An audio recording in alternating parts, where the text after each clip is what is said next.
Are you the kind of person that saves a gazillion different notes but has no idea how to organize them and then find them again?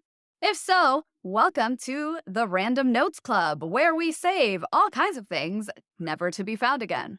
If you haven't met yet, I am your club president, Isabel, serial note taker, Pinterest spinner, screenshot saver, and book highlighter. Seriously, though, this channel is all about embracing your weird in order to build a business, brand, and life.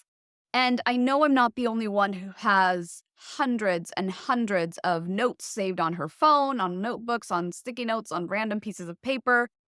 The problem is finding those notes again when you need them and not having to read through 1,500 articles that you just saved the link to.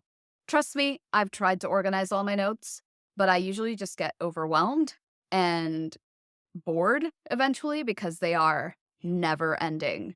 Until I learned this one thing: progressive summarization.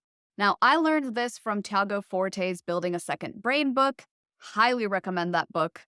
And it blew my mind when I first read it. And the way it works is by making your notes more useful, the more you actually use them and go back to reference them. So how exactly does it work? It works in layers, okay? The first layer would be to save your actual note, to save your excerpt. So, for example, if you're reading a book, it would be that highlight of that page, where you highlighted 3 paragraphs. And so you would save those 3 paragraphs that you highlighted into a note. That's layer one. The second layer would then be to go back through those 3 paragraphs and bold the most important parts. Then you would go on to your third layer, which would be highlighting the keywords or the most important pieces of the parts that you bolded.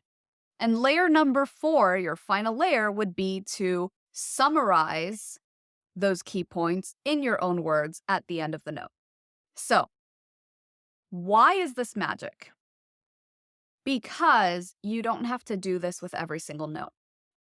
This is magic because it is not something that you have to do where I'm like highlighting this in a book and then I'm copying it onto the notes and then I'm bolding it and highlighting it and summarizing it, because that sounds like a lot of work. And if you take notes at the same speed that I do, that is never ending work, right?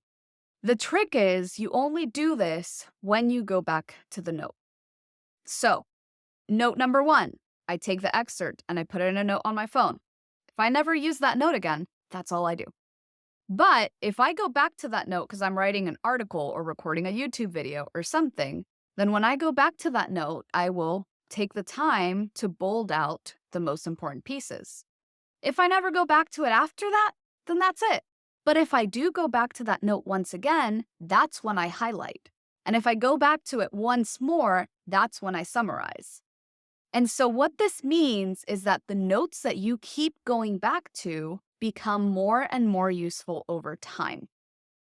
This is great for a neurodivergent mind because we save all kinds of things, all kinds of reference material, but we're not necessarily going back to it all the time. We're not necessarily going back to a certain note ever, a lot of the times.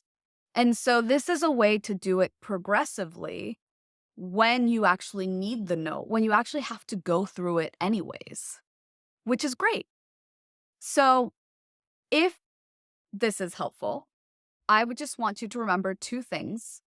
And the reason I want to repeat these 2 things is because I know that if I were watching this video, immediately I would go like, oh my gosh, this is the best tip ever. Let me go and do this with every single note I have. 2 days later, I would be overwhelmed and I would have wasted a ton of time. 2 things, the 2 most important things I want you to remember about progressive summarization. 1, when you're highlighting or bolding, really take the time to only do it to the most important pieces.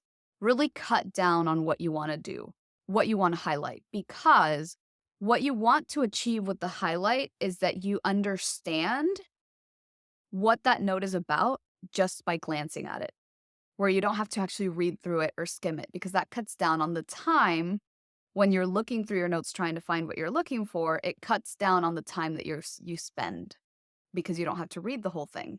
You just gonna look at the highlights and you're like, oh, yep, this is the note that I was looking for. Or, nope, this is not it. Next. The second thing, don't do this to all your notes. Don't waste time doing it to a bunch of notes that you're never going to go back to. I know that we want to believe that every note that we write and every note that we create is useful and beautiful, and we will go back to it and we only saved it because it was important. But a lot of them won't be. A lot of them we won't go back to. Or we will go back to, but we'll go back to them in 10 years. And so right now, we don't need to spend the time doing that. Time is our precious resource, so we want to make the most of it. And that is why I think progressive summarization works so, so well. If you enjoyed this video, don't forget to like, comment, and subscribe. This is a new channel, but I make new videos every single Friday. And if there's anything that you would like me to talk about, comment it below and I will add it to my list of video ideas. See you soon.